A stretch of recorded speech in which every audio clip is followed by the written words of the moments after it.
संवाद आहे आणि त्यात ॲमिकेबल सोल्युशन निघावं असा आमचा प्रयत्न आहे.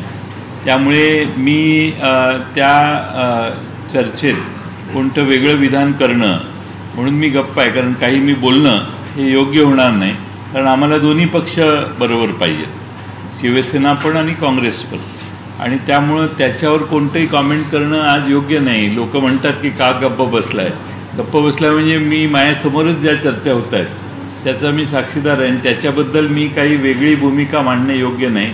उलट दोन्ही पक्षांनी योग्य एकत्रित येऊन समाधान काढावं हाच मी प्रयत्न केलेला आहे.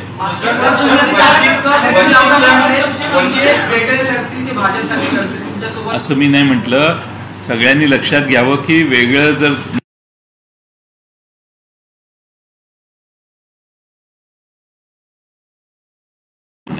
एक मित्र पक्ष वंचित बहुजन आघाडी वेगळे जाहीर केले, महाविकास आघाडीतून बाहेर पडण्याच्या चर्चा सुद्धा चालू आहे, तर ह्याचाही फायदा भाजपला होणार. माझी अजूनही अपेक्षा आहे की ते आमच्याबरोबर येतील आणि आमच्याबरोबर त्यांनी यावे असे आमचे सगळ्यांचे प्रयत्न आहेत.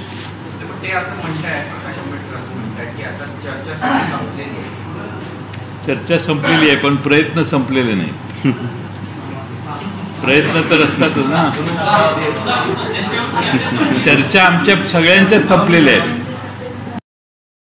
महाविकास आघाडीच्या चर्चा सगळ्या संपलेल्या आहेत आणि आता आम्ही त्यांच्याशी बोलतोय. त्यामध्ये मागं पुढं होण्याची आमची सगळ्यांची तयारी आहे आणि म्हणून आम्ही त्यांच्याशी बोलतोय, संवाद करतोय. त्यामुळे आता 3 पक्षांच्या बैठकी या आता पूर्ण झालेल्या आहेत. आता त्या बैठका पुन्हा होणार आहेत अशी नाही, म्हणून मी म्हटलं चर्चा संपलेली आहे.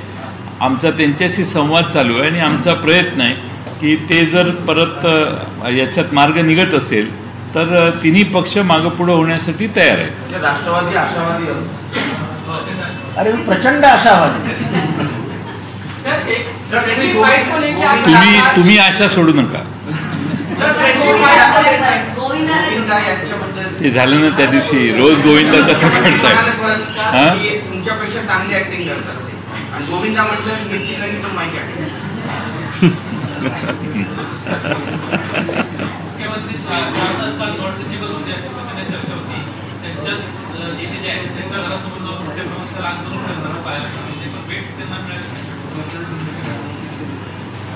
काय मी माझं फर्स्ट हँड माझा जे रिस्पॉन्स होता तो मी त्या दिवशी दिला. गोविंदाबद्दल लोकांचं मत काय आणि माझं पहिल्यांदा ते चटकन आलेलं उत्तर होतं. आता त्या उत्स्फूर्तपणाने आता माझ्यापेक्षा तो नट चांगलाच आहे. त्याचं मी काही सिनेमात काम नाही केलेलं. तो नट चांगलाच आहे म्हटलं. माझ्यापेक्षा चांगला आहे पण निवडून एवढा चांगला नाही आहे. निवडून येण्या एवढा चांगला नाही असं माझं म्हणणं होतं. आपने भी 5 सीटें का ऐलान किया. ये लिस्ट कितनी लंबी है और कई सारी सीटों को लेकर फ्रेंडली फाइट की बात बहुत ज्यादा सामने है. अभी आपने जिन लोगों का ऐलान किया कि ये लिस्ट और भी लंबी है, तो कितने लोगों की लिस्ट है और जो फ्रेंडली फाइट की बात बार बार सामने आ रही है उसे लेकर आपका क्या मत? फ्रेंडली फाइट नहीं होनी चाहिए. सारे तीनों पार्टियों ने इकट्ठा बैठ के पूरा निर्णय करके काम करना चाहिए. ये फ्रेंडली फाइट एक जगह होती है तो अनेक जगह हो सकती है. इसकी जानकारी हम तीनों पार्टियों के नेताओं को है. इसलिए फ्रेंडली फाइट करना ये एडवाइजेबल नहीं है और हम ये फ्रेंडली फाइट होने से लोग रोकने की कोशिश करेंगे. लंबी हो जाएगी.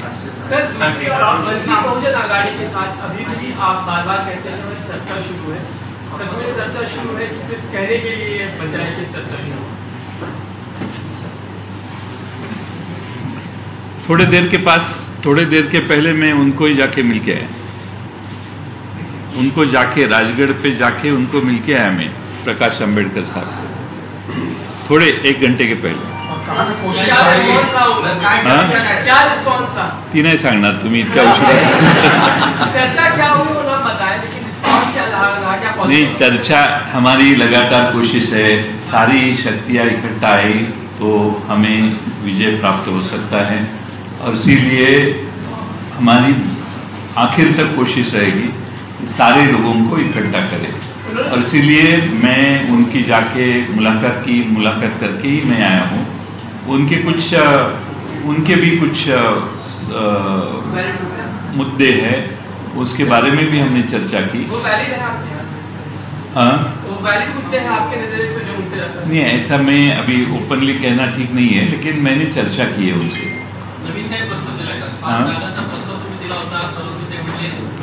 नाही, आता ते चर्चा कशाची चर्चा आता बाहेर सांगणं शक्य नाही। ज्यावेळी रिझल्ट येईल त्यावेळेस मी तुम्हाला त्याच्याबद्दल माहिती देईन। असं मानू शकतो की काहीतरी चमत्कार होईल या सगळ्या घडामोडीनंतर? नाही, असं आहे की प्रयत्न सगळे चालू आहेत। आमचा प्रयत्न आहे की वंचित बहुजन आघाडी आमच्याबरोबर यावी, अन्य कोणी निवडणुका लढवण्याची तयारी करत असतील तर तेही आमच्याबरोबर यावेत, असा आमचा प्रयत्न आहे। शेवटी प्रयत्न करायला अजून वेळ आहे। पहिल्या फेजचे अर्ज भरण्याचा दिवस आज संपतोय, त्यामुळं अजून 4 फेजेस खास निवडणूक आयोगाने आमची व्यवस्थाच करून दिलेली आहे। 4 वेगळ्या फेजेसला या निवडणुका होणार आहेत, त्यामुळे प्रयत्न हे आमचे जारी राहतील असं मला वाटतं। थर्ड फ्रंट की तरफ एक इशारा किया था। आपकी अगर परमिशन हो तो ये एयरपोर्ट जाना चाहते हैं तो उनको जाने दीजिए।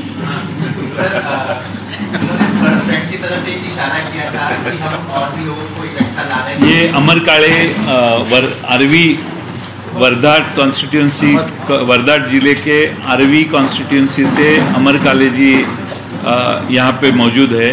वो हमारे वर्धा के उम्मीदवार रहने वाले हैं और एक होनहार युवा नेता हमारी पार्टी में पवार साहब के साक्ष में परसों ही उन्होंने प्रवेश किया और हम सब राष्ट्रवादी के सब नेता उस जिले के उन्होंने सारे ने इकट्ठा आके उनके लोकसभा के उम्मीदवार के लिए प्रस्ताव रखा और आज पार्टी ने इनको चुनाव के लिए ऊपर हमने पार्टी के प्राथमिक सदस्यत्व उन्होंने स्वीकारी और मैंने आपके सामने ये घोषणा की। नीलेश लंके जो एमएलए है उन्होंने रेजिग्नेशन विधानसभा के सभा अध्यक्ष के पास आज भेजा, वो भी हमें उसका रिसीट प्राप्त हुआ, पहुंचा है उधर, और उसके बाद उनका भी नाम मैंने आज हमारे तरफ से घोषित किया। महाविकास आघाडीचा उमेदवार व्हायचं म्हटलं की त्या उमेदवाराला थेट धमक्या येत आहेत, नोटिसच येत आहेत, अशा पद्धतीची प्रचंड चर्चा आहे। तुम्ही आता उमेदवार म्हणून तिकडं तुमची उमेदवारी नुकतीच जाहीर झालेली आहे, मागच्या काही दिवसात काय असा अनुभव आला का तुम्हाला? नाही, अजून नाही, कारण की माझ्याकडे काही आहेच नाही, त्यामुळं काही नोटीस मला भीतीच नाही आहे। तुम्ही इथं आले ते आमच्या उमेदवारांना धमकवायला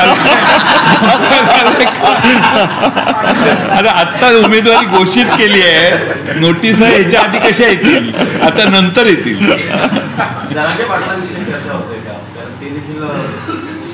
त्यांचा ते राजकारणात त्यांची संघटना किंवा ते राजकारणात त्यांनी आत्तापर्यंत कधी भूमिका घेतलेली नाही किंवा त्यांचा कोणता राजकीय पक्षही नाही आहे आणि ते मराठा समाजाच्या आरक्षणासाठी झटणारे नेते आहेत, प्रयत्न करत आहेत। ते त्या मधल्या काळामध्ये त्यांना त्यांच्या मागण्या मान्य झाल्या नाहीत आणि त्यांनी जे केलेलं आंदोलन आहे त्याच्यावर SIT पण बसवण्यात आलेली आहे।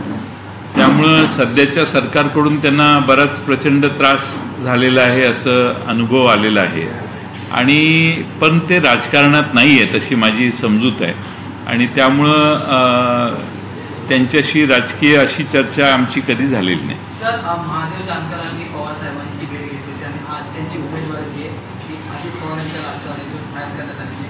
सुनेत्रा पवार यांनाही बारामतीतून बोलावलं। महादेव जानकरांना माझी चर्चा झालेली, पवार साहेबांची चर्चा झालेली, ते 3 जागा लोकसभेच्या आधी मागत होते, पण राष्ट्रवादीकडे आमच्याकडे मर्यादित जागा होत्या, त्यामुळं ते जे जागा मागत होते ते आमच्याकडे नव्हत्या आणि म्हणून शेवटी त्यांनी माढ्याला उभं राहण्याच्या विषयी संमती दिलेली होती.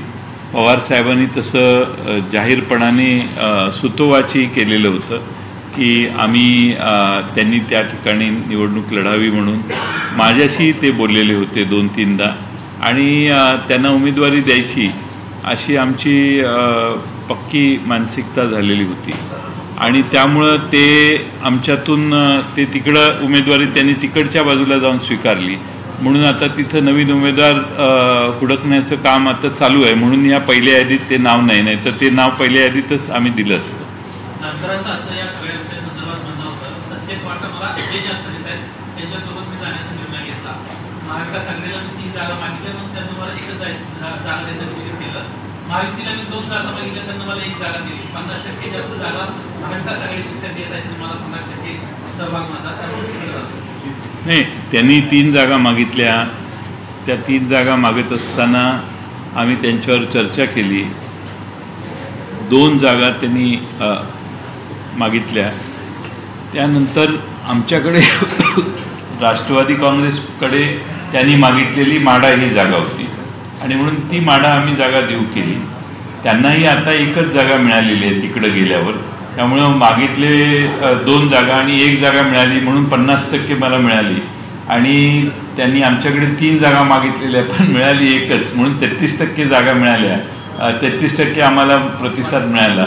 हे म्हणणं चुकीचं आहे. मी त्यांना शुभेच्छा देईन. जानकर साहेबांचे आणि माझे व्यक्तिगत फार चांगले संबंध आहेत. मी त्यांना शुभेच्छा देईन. भारतीय जनता पक्षाच्या जीवावर ते तिथं उभे राहिलेले असतील तर त्या ठिकाणी त्यांना विजयी व्हावं म्हणून मी म्हणू शकणार नाही. कारण शेवटी आम्ही त्यांना तशा शुभेच्छा निवडणुकीच्या राजकारणात आम्ही देऊ शकत नाही. माझे ते व्यक्तिगत स्नेही आहे.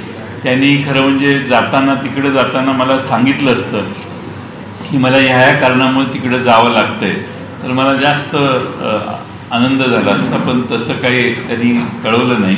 एकदम आम्ही टीव्हीवरच बघितलं की ते तिकडे गेले आणि उठी मारली.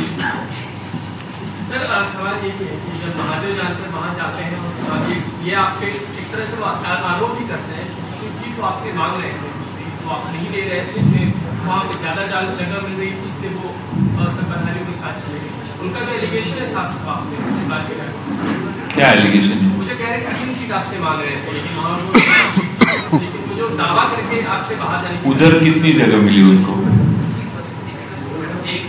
एक ही मिली. यहाँ भी एक ही हम दे रहे थे. उधर 2 मिलती उनको तो मैं समझ सकता था, लेकिन उधर भी एक है इधर भी एक है. काफ़ी समय से जो युति महायुति है महाराष्ट्र में वो उनको निगलेक्ट करती थी और कदम कदम उनको अवमानित करती थी और इसीलिए वो हमारे साथ अपमान होने के बावजूद उन्होंने हमें कहा कि मुझे उनके साथ नहीं रहना है, हम आपके साथ आना चाहते हैं. पवार साहब से वो मिले और हमारी बहुत अच्छी बात हुई और अचानक वो कैसे वहाँ गए मालूम नहीं. कुछ कारण